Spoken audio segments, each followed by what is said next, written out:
Hi மக்களே, சென்னை சமையல்ன்ற நம்ம சேனலில் பல முக்கியமான பயனுள்ள விஷயங்களை பார்த்துட்ருக்கோம். எல்லாருக்கும் பிடிச்ச ரொம்ப ரொம்ப டேஸ்ட்டான வெண்டைக்காய் பொரியல் எப்படி பண்ணுறதுன்னு பார்க்கலாம். வெண்டைக்காயில் எவ்வளோ மருத்துவ குணம் இருக்குது, அந்த மருத்துவ குணம் மாறாமல் வெண்டைக்காய் பொரியல் எப்படி பண்ண போகிறோம்ன்றதை பார்க்கலாம். ஒரு 3/4 கிலோ வெண்டைக்காய் எடுத்திருக்கேன். பிஞ்சி வெண்டைக்காவாக வாங்கிக்கோங்க. வாங்கும்போது வெண்டைக்காய் உடைச்சி பார்த்து வாங்கிக்கோங்க. வெண்டைக்காய் வாஷ் பண்ணிவிட்டு இந்த மாதிரி ஃபில்டரில் நான் போட்டு வச்சுருக்கேன். ஏன்னா தண்ணி கொஞ்சம் கூட இருக்கக்கூடாது. நம்ம கட் பண்ணும்போது ஒரு வெங்காயம் 3 பச்சை மிளகாய் எடுத்திருக்கேன். மீடியம் சைஸ் வெங்காயம். இந்த அளவுக்கு வெண்டைக்காய் கட் பண்ணி எடுத்துக்கோங்க. இந்த சைஸில் கடாய் வச்சுருக்கேன். ஒரு 3 டீஸ்பூன் அளவுக்கு கடலெண்ணெய் சேர்த்துக்கலாம். வெண்டைக்காயில் எண்ணிலடங்கா மருத்துவ குணம் நிறைஞ்சே இருக்குது. சின்ன டீஸ்பூனில் 2 டீஸ்பூன் அளவுக்கு கடுகு சேர்த்துருக்கேன். பெரிய டீஸ்பூனாக இருந்தால் நீங்கள் 1 டீஸ்பூன் போதுமானதாக இருக்கும். முழு உளுந்து 2 டீஸ்பூன் சேர்த்துருக்கேன். ஜீரகம் 1 டீஸ்பூன். கருவேப்பிலை போட்டு தாளிச்சிக்கலாம். ஒரு 3 இனுக்களவுக்கு கருவேப்பிலை. ஒரு மீடியம் சைஸ் வெங்காயம் பொடியை கட் பண்ணியிருக்கோம். ஒரு 3 காஞ்ச மிளகாய் கிள்ளி வச்சுருக்கோம். 3 பச்சை மிளகாய் கீறி வச்சுருக்கேன்.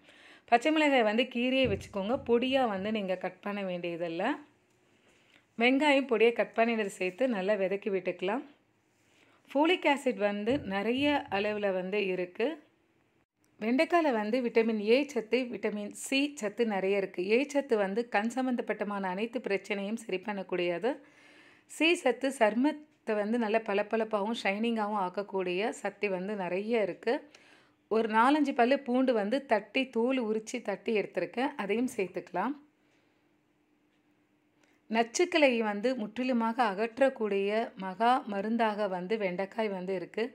அல்சர் சம்மந்தப்பட்டமான, குடல் சம்மந்தப்பட்டமான, வாய்ப்புண், வயிற்று வலி, குடல் சம்மந்தப்பட்டமான அல்சர் பிரச்சனை முற்றிலுமாக சரி பண்ணக்கூடியது.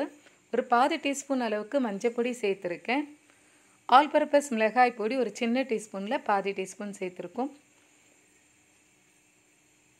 காஷ்மீரி மிளகாய் பொடி 1 டீஸ்பூன் அளவுக்கு சேர்த்துருக்கேன். ரத்தத்தில் குளுக்கோஸ் அளவை சமச்சீராக வச்சுருக்க உதவுகிறது. ஏன்னா டயபெட்டிஸ் பேஷண்ட்டுக்கு இன்றியமையாத பல சக்திகளை தரக்கூடிய அருமருந்தாக வெண்டைக்காய் இருக்குது. கெட்டியான தயிர் ஒரு 2 டீஸ்பூன் அளவுக்கு சேர்த்துக்கலாம். நல்லா கிறிஸ்பியாகவும் நல்லா சாஃப்டாகவும் இருக்கும். தயிர் சேர்க்கும் போது அந்த புளிப்பு சுவையோடு நல்லா டேஸ்ட்டாக இருக்கும் வெண்டைக்காய். உடலுக்கு தேவையான அனைத்து சத்துக்களையும் தரக்கூடிய மகா மருந்தாக நம்ம வெண்டைக்காய் இருக்குது. புற்றுநோய் செல்களை முற்றிலுமாக அகற்றக்கூடிய மிக சக்தி வாய்ந்த விட்டமின்ஸ், மினரல்ஸ் நிறைய வெண்டைக்காயில் இருக்குது. தேவையான அளவு தூளுப்பு சேர்த்துக்கிட்டேன். நல்லா விதக்கி விட்டுக்கோங்க. இப்போ வெண்டைக்காய் நம்ம கட் பண்ண வெண்டைக்காய் சேர்த்துக்கலாம். ஞாபக சக்தியை அதிகரிக்கக்கூடிய மகா மருந்தாக நம்ம வெண்டைக்காய் இருக்குது. அது இல்லாமல் மூட்டு தேய்மானம், எலும்பு தேய்மான பிரச்சனையை முற்றிலுமாக சரி பண்ணக்கூடியது.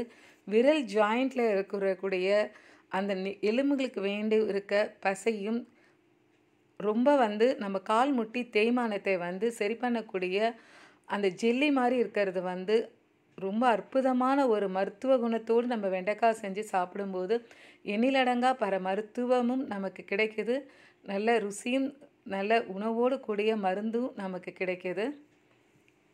ஹீமோக்ளோபின் அளவை அதிக அளவில் அதிகரிக்கக்கூடிய சக்தி வெண்டைக்காயில் இருக்குது. தட்டு போட்டு மூடி கொஞ்சம் நேரம் வேக வச்சு நம்ம நல்லா மிக்ஸ் பண்ணி விட்டுக்கலாம். ஏன்னா தண்ணி ஒரு ட்ராப் கூட சேர்க்கக்கூடாது. அந்த ஸ்டீம் நம்ம தட்டு போட்டு மூடும்போது அந்த ஆவிலே நல்லா வெண்டைக்காய் நல்லா வேகும்.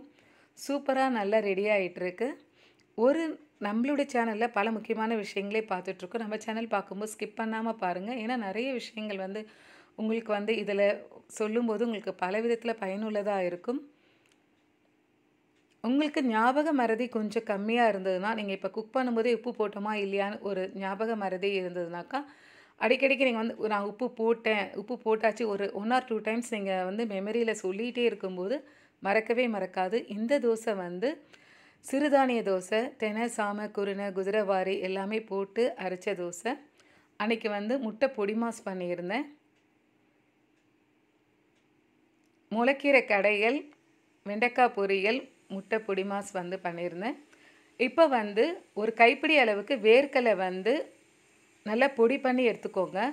ஒரு 3 பல்ஸ் வச்சாலே போதுமானதாக இருக்கும். நான் ஒரு 3 பல்ஸ் தான் வச்சுருந்தேன் வேர்க்கடலை. வந்தால் கொரகொரப்பாக இருக்கணும் கண்டிப்பாக வேர்க்கடலை.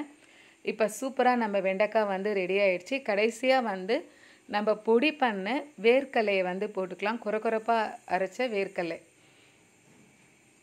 வேர்க்கடலை தூணா மாதிரி போட்டுக்கோங்க. ரொம்ப சூப்பரான ரொம்ப டேஸ்டான மருத்துவ குணம் நிறைஞ்ச வெண்டைக்காய் பொரியல் வந்து செஞ்சுருக்கோம்.